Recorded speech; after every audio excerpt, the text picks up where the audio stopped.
Welcome back to Coffee with Wendy. I'm Julia and I'm here with Wendy. And today the question is, Wendy, how do we both stay in and grow in hope when we are confronted with hopeless situations?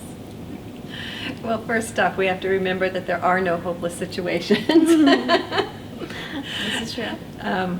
Just remember, my key for me is if I feel like it's hopeless, I ask God, are you hopeless about this? He's never said he's hopeless. Yeah.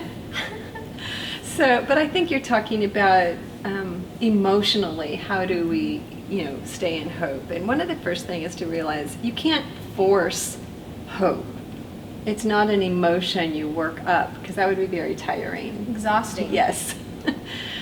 So always remember that hope is attached to a belief system.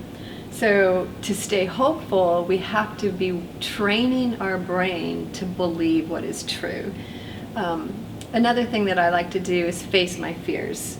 If it looks hopeless, I also want to consider, okay, what am I afraid of that's causing me to feel hopeless? So face your fear and then just decide, you know what, even if the worst happens, I'm going to be okay. God always has a way. There's a way to still have a good life, a happy life, a fulfilled life.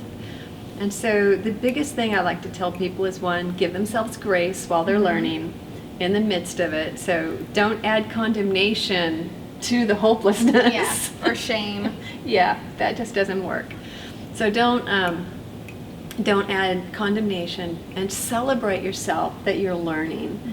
And the biggest thing you can do is just decide, God, what am I supposed to believe about this situation? Write it down, because when you go spiraling down into hopelessness, you're not going to be able to remember what God told you. So write it down, pick it up, and say, this is what God said about this situation. That's so good. Well, thank you again for joining us, and we will see you guys next time. Again, if you have questions, submit them at wendybacklund.com/coffee.